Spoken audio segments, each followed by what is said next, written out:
आधी रात का समय था। कुबेर सिंघानिया की 5.5 करोड़ की काले रंग की कार फुल स्पीड में सड़क पर भागी जा रही थी। कार में इंग्लिश सॉन्ग धीमी आवाज में बज रहा था। उसने अपनी कार का शीशा थोड़ा खोल रखा था। उसके हाथ में महंगा सिगार था जिसे वो रह रह कर फूंक रहा था। उसकी कार में ही दूसरी ओर शराब की एक खाली बोतल भी पड़ी थी। शराब का नशा उसकी आंखों से बयां हो रहा था। तभी उसके फोन की घंटी बजी। उसने स्टीयरिंग में लगे बटन को दबाया और कॉल रिसीव किया। क्या क्या बकवास कर रहे हो? ऐसा नहीं हो सकता। मैं अभी वहां पहुंच रहा हूं। देखो डॉक्टर, मेरे बेटे को कुछ नहीं होना चाहिए, नहीं तो मैं तुम्हारे अस्पताल को आग लगा दूंगा। यह कहकर उसने एक्सीलेटर पर जोर से अपने पांव को दबाया, लेकिन तभी उसके सामने एक बूढ़ा सा आदमी आ गया। कुबेर ने ब्रेक लगाने की बहुत कोशिश की, लेकिन उसकी कार ने उस बूढ़े आदमी को जोरदार टक्कर मार दी। उसका खुद का बैलेंस भी बिगड़ गया और उसकी कार सामने के पेड़ से जा टकराई। पेड़ के टकराने से उसकी कार का दरवाजा खुल गया और वो बाहर गिर पड़ा। उसका सिर सड़क पर जा लगा। सिर में चोट लगते ही खून की तेज धार फूट पड़ी। कुबेर सिंघानिया का सिर चकराने लगा। तभी उसने देखा कि उसकी कार से जिस बूढ़े की टक्कर हुई है वो सड़क पर बैठा हुआ है और उसे देखकर लगातार हंस रहा है। तू नहीं बचेगा, तेरे कर्म तुझे नहीं छोड़ेंगे। कुबेर उस बूढ़े आदमी की बात को गौर से सुन रहा था। उसका सिर लगातार घूम रहा था। कुछ देर बाद उसका पूरा शरीर शांत पड़ गया। उसकी बॉडी के शांत पड़ते ही उस बूढ़े ने अजीब सा मुंह बनाया और कुत्ते की तरह भौंकने लगा।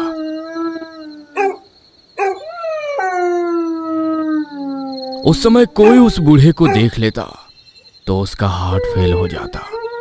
उसका चेहरा बहुत ही भयानक हो गया था और कुत्ते की आवाज तो वो ऐसे निकाल रहा था जैसे कि वो खुद एक कुत्ता हो। कुछ देर बाद बहुत सारे कुत्ते कुबेर सिंघानिया की बॉडी के आगे इकट्ठे हो गए। जंगली कुत्ते थे वे, जो हाईवे के पास वाले जंगल में रहते थे। कुत्तों के इकट्ठा होते ही उस बूढ़े ने उन कुत्तों को कुछ इशारा किया और उनकी तरफ पोटली नुमा कुछ फेंका। कुत्तों ने उस पोटली को सूंघा। उसके बाद पहले तो वो सभी कुबेर सिंघानिया की बॉडी को देखकर लगातार भौंकते रहे और फिर उन्होंने उसके मृत शरीर पर हमला कर दिया। वे उसकी बॉडी के अंगों को खा रहे थे और अजीब तरह से गुर्रा रहे थे। दूर बैठा वो बूढ़ा रहस्यमय मुस्कान के साथ जोर जोर से हंस रहा था। लेकिन कुछ देर बाद ही सब बदल गया। अचानक कुबेर सिंघानिया के शरीर में हलचल हुई। असल में वो मरा नहीं था, वो गहरी बेहोशी में चला गया था और जैसे ही उसे होश आया उसे तेज दर्द का एहसास हुआ। एक तो एक्सीडेंट में वो बुरी तरह घायल हो गया था और दूसरा उन जंगली कुत्तों ने उसके शरीर को पूरी तरह लहूलुहान कर दिया था। कराहते हुए जब वो होश में आया और अपने सामने इतने सारे कुत्तों को अपना शरीर खाते हुए देखा तो वो अपनी पूरी शक्ति लगाकर चीख पड़ा, बचाओ बचाओ बचाओ, कोई मुझे बचाओ। उसने कुत्तों को अपने से दूर हटाने की कोशिश की, लेकिन वो कुत्ते इतने ताकतवर थे कि कुबेर सिंघानिया उनके आगे बिल्कुल ही लाचार था। लेकिन फिर भी उसने एक आखिरी कोशिश की और किसी तरह उठा और सड़क पर बदहवास सा भागने लगा। उसे भागता देख सारे के सारे कुत्ते भी उसके पीछे भागे। कुबेर सिंघानिया भागा जा रहा था, लेकिन तभी अचानक सामने से एक ट्रक आया। वो कुछ समझ पाता उसके पहले ही उस ट्रक ने उसे जोरदार टक्कर मार दी। कुबेर सिंघानिया का शरीर कई फीट ऊपर उछला। वह एक बार फिर से जोर से चिल्लाया। दूर खड़ा वो बूढ़ा एक बार फिर से जोर जोर से हंस रहा था। कुबेर सिंघानिया उस बूढ़े की ओर देख रहा था और बचाओ बचाओ चिल्ला रहा था। बचाओ, मुझे बचाओ। वो बूढ़ा वही है जो मुझे मारना चाहता है। यह सब उसी का किया धरा है। बचाओ बचाओ, मुझे ले चलो यहां से। मेरे बेटे का एक्सीडेंट हो गया।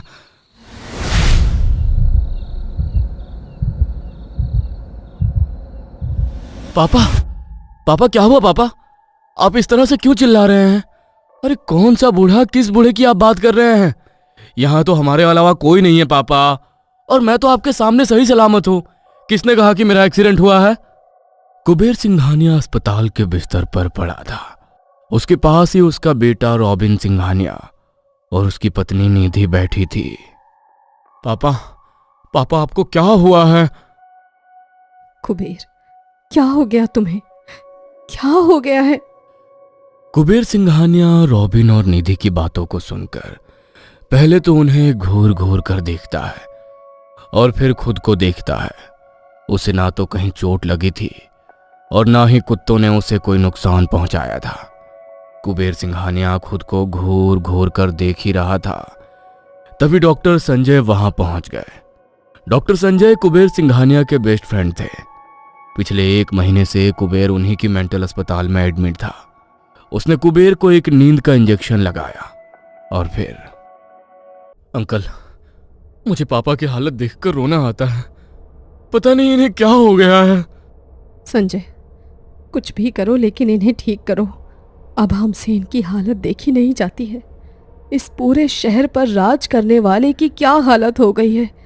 ये सब क्या हो गया है संजय? हम पूरी कोशिश करेंगे भाभी, लेकिन समझ नहीं आ रहा आखिर कुबेर की ऐसी हालत कैसे हो गई। ना तो इसे कोई चोट लगी है, ना ही कुछ ऐसा शॉकिंग इसकी लाइफ में हुआ है जो इसकी ऐसी हालत हो गई है। बहरहाल मैं गारंटी देता हूं, ठीक तो मैं अपने दोस्त को जरूर कर दूंगा, चाहे कुछ भी हो जाए। ये कहकर संजय ने अपने अस्पताल की नर्सों को शॉक थेरेपी की तैयारी करने को कहा। Sisters, get ready for the shock therapy. Kuber Singhania एक ऐसा बिल्डर जो सच में कुबेर ही था।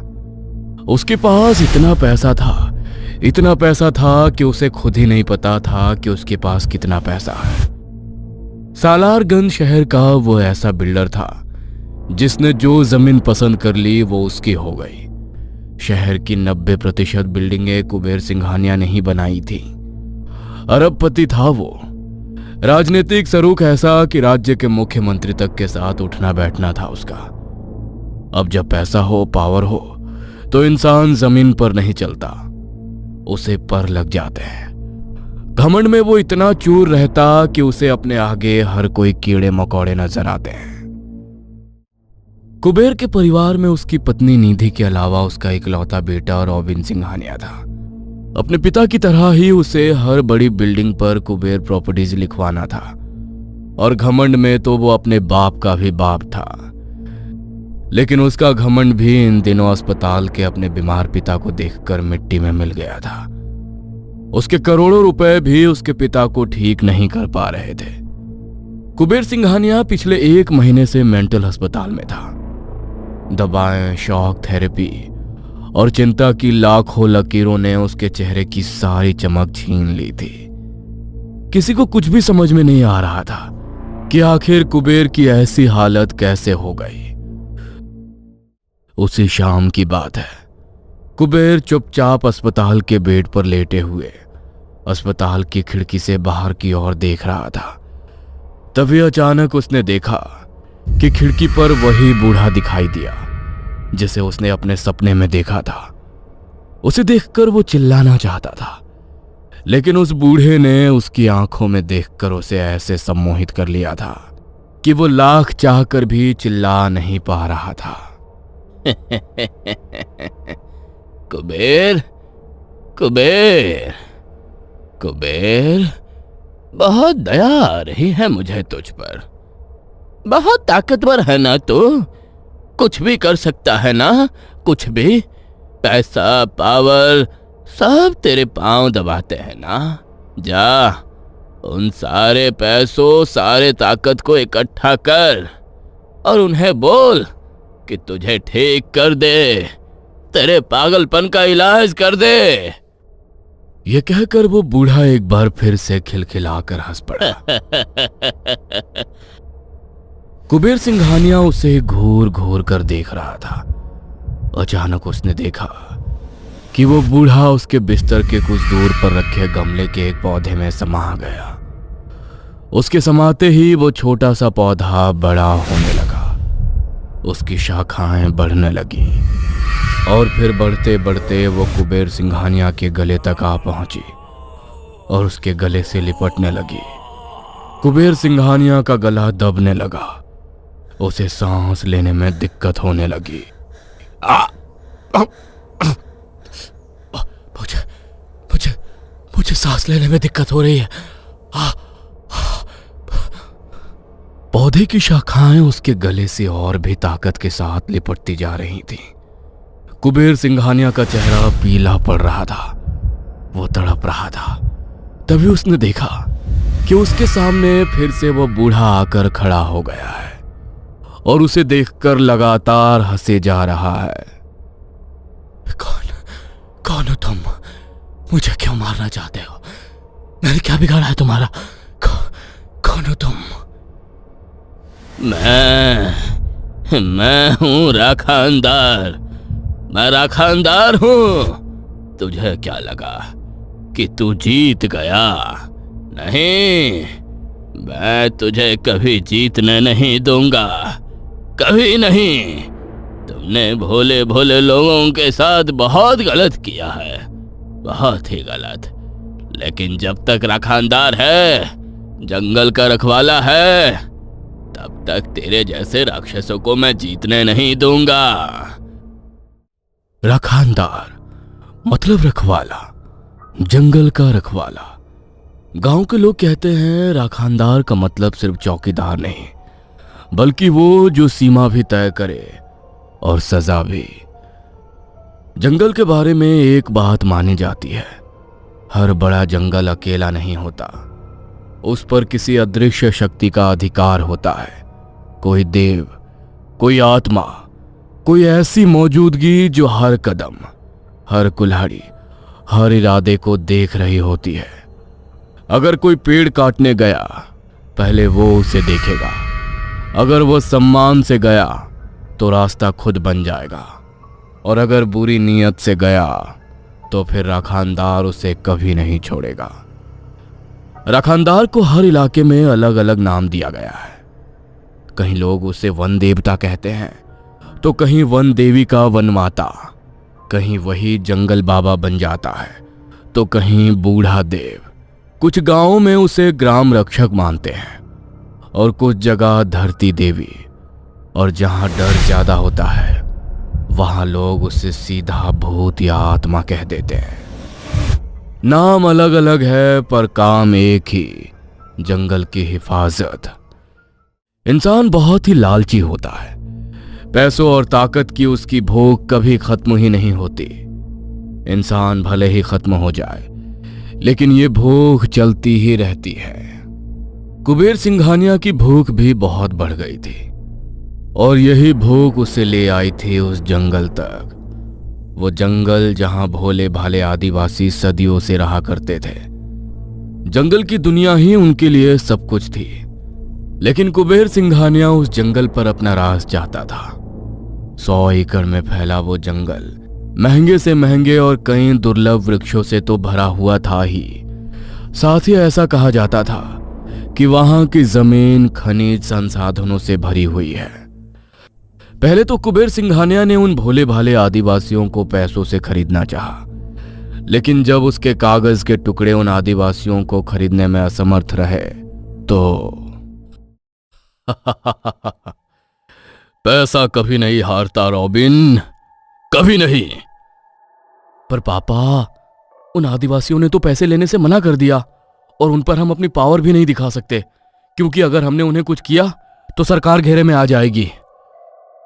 अरे हम उन्हें डायरेक्टली कुछ नहीं करने वाले रॉबिन, लेकिन इनडायरेक्टली वो करने जा रहे हैं जो उन्होंने कभी नहीं सोचा होगा। कुबेर सिंघानिया का लालच इस कदर बढ़ गया था कि उसने किसी भी तरह उस जंगल पर कब्जा करने का सोच लिया था। उसने इसके लिए कई लोगों को तैयार किया। रातों रात उन आदिवासियों के पालतू जानवरों के खानों में ना सिर्फ जहर मिलाया, बल्कि जंगल में छोटी मोटी आगजनी की घटनाएं भी उसने की, ताकि आदिवासी लोगों को लगे कि उनके देवता उनसे नाराज है। इन घटनाओं से आदिवासी लोग डर भी गए थे, लेकिन वो अभी भी जंगल नहीं छोड़ना चाहते थे। देखो सरदार, मैंने तो आप लोगों को पहले ही कहा था कि आपके देवता चाहते हैं कि आप लोग यहां से चले जाएं, कहीं और अपना ठिकाना बना लें। मैंने इसलिए आप लोगों को पैसे भी देने चाहे, लेकिन आप लोगों ने इनकार कर दिया। और अब देख रहे हैं ना क्या हो रहा है। हर दिन जंगल में कहीं ना कहीं आग लगने की घटनाएं हो रही हैं। आपके पालतू जानवर असमय मर रहे हैं। देखिए अभी भी देर नहीं हुई है, आप लोग ये जंगल छोड़ दीजिए, कहीं और चले जाइए। ऐसा ना हो कि आपकी जिद के कारण इस जंगल पर और आप सब पर कोई और मुसीबत आ जाए। छोड़ दो ये जिद, छोड़ दो ये जंगल। पर साहब, हम अपने देवता को कैसे छोड़ दें? सदियों से हमारे देवता यहाँ रहते आए हैं, हमारी रक्षा करते हैं। देखिए आप इस जंगल के सरदार हैं। आपका कहना बिल्कुल सही है कि आपके देवता यहीं रहते हैं, आप उन्हें छोड़कर नहीं जा सकते। लेकिन उसी देवता ने तो मुझे सपने में आकर कहा कि आप लोग यहां से चले जाइए। जब आप सभी लोग चले जाएंगे तो देवता खुद ब खुद वहां आ जाएंगे। नहीं साहब, हमारे जंगल देवता यानी हमारे रखानदार खुद ब खुद कभी नहीं जाते। हम ले जाते हैं उन्हें अपने साथ। आज से सैकड़ों साल पहले हमारे पूर्वजों के पूर्वजों ने भी उन्हें यहाँ लाया था और स्थापित किया था। देखो तुम लोग मेरी बात समझने की कोशिश करो, नहीं तो तुम्हारे रखानदार का गुस्सा तुम पर ही उतरेगा। नहीं साहब, अरे हमारे रखानदार हम पर गुस्सा नहीं करते। अरे वो तो हमारी रक्षा करते हैं, हम उन्हें छोड़कर नहीं जा सकते। कुबेर सिंघानिया ने उन लोगों को समझाने की बहुत कोशिश की, लेकिन वे नहीं माने। कुबेर को इस बात पर बहुत गुस्सा आ गया। दिमाग का दही कर दिया है इन जंगलियों ने। इन्हें लगता है कि इनका रखवाला वो पेड़ के नीचे रहने वाला रखानदार है। आज मैं उनके उसी रखानदार को मिटा दूंगा। उस रात कुबेर सिंघानिया जिस पेड़ के नीचे रखानदार की मूर्ति थी उसे उठा लाया और पानी में डाल दिया। लेकिन उसे पता नहीं था कि जंगल देवता क्या होते हैं। उसे तो लगा कि ये रखानदार, ये जंगल देवता आदिवासियों की मनगढ़ंत बातें हैं। लेकिन जिस रात उसने ऐसा किया, उसी रात से उसके साथ अजीब घटनाएं घटने लगीं। और वो घटनाएं इतनी बढ़ गईं कि कुबेर सिंघानिया पागल हो गया। 2 दिन बाद की बात है, रात का समय था। कुबेर सिंघानिया अस्पताल के बेड पर लेटा हुआ था। अचानक अस्पताल की सारी लाइटें एक साथ बुझ गई। मशीनों की लगातार आती बीप बीप की आवाज भी एक झटके में बंद हो गई। कमरा इतना शांत हो गया कि कुबेर सिंघानिया को अपनी ही धड़कनें कानों में गूंजती हुई सुनाई देने लगीं। उसकी आंखें खुली थीं, लेकिन शरीर पूरी तरह जकड़ा हुआ था।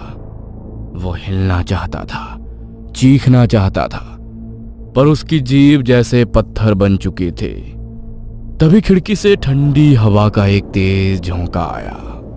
हवा के साथ सूखी पत्तियां, गीली मिट्टी की गंध और जंगल की सड़ांध पूरे कमरे में फैल गई। धीरे धीरे कमरे की दीवारें बदलने लगीं। सफेद दीवारों पर दरारें उभर आईं और उन दरारों से पेड़ की छाल जैसी बनावट निकलने लगी। अस्पताल का कमरा अब कमरा नहीं रहा, वह जंगल बन चुका था। फर्श के बीचों बीच एक गहरी दरार पड़ी। उस दरार से सबसे पहले एक हाथ बाहर आया, लंबा, काला, लताओं से लिपटा हुआ। फिर पूरा शरीर बाहर निकला। वह वही बूढ़ा था, लेकिन अब इंसान की तरह कहाँ था वो। उसका सीना पेड़ के तने जैसा सख्त था, हाथ जड़ों में बदल चुके थे, आंखें गहरी और जलती हुई, जैसे उनमें सदियों का गुस्सा भरा हो। वो राखानदार था। राखानदार ने एक कदम आगे बढ़ाया। जैसे ही उसका पैर जमीन पर पड़ा, पूरा कमरा कांप उठा। कुबेर सिंघानिया, तूने जंगल को सिर्फ काटा नहीं, तूने उसकी आत्मा को छेड़ा है। तूने मेरे आदिवासी बच्चों को बहुत सताया है। कुबेर की आंखों से आंसू बहने लगे। डर से उसका शरीर थरथरा रहा था। मैं सब लौटा दूंगा, उसने कांपती हुई आवाज में कहा। जमीन, पेड़, आदिवासी, सब। राखानदार की आवाज गूंज उठी, गहरी, भारी, जैसे पूरा जंगल बोल रहा हो। जंगल भीख नहीं लेता। अचानक जमीन से सैकड़ों जड़ें निकल आईं। उन्होंने कुबेर के पैरों को कसकर पकड़ लिया। कुबेर ने दर्द से चिल्लाना चाहा, लेकिन जड़ें उसके मुंह के अंदर तक घुस गई। उसकी चीख गले में ही दब गई। जड़ें धीरे धीरे उसकी टांगों, कमर, छाती और गर्दन को जकड़ती चली गईं। उसका शरीर जमीन के अंदर खींचा जाने लगा। आंखें बाहर की ओर फटी रह गईं। नाखून टूट गए, खून मिट्टी में मिल गया और कुछ ही पलों में कुबेर सिंघानिया पूरी तरह धरती के भीतर समा चुका था। जहां वो था वहां जमीन अपने आप बंद हो गई। कुछ सेकंड बाद उसी जगह से एक छोटा सा पौधा उग आया। अगली सुबह डॉक्टरों को कुबेर का शरीर कहीं नहीं मिला। रिपोर्ट में लिखा गया कि मरीज रहस्यमयी तरीके से लापता। लेकिन जंगल जानता था, राखानदार मौत नहीं देता, वो इंसान को उस जमीन का हिस्सा बना देता है जिसे उसने लूटना चाहा था।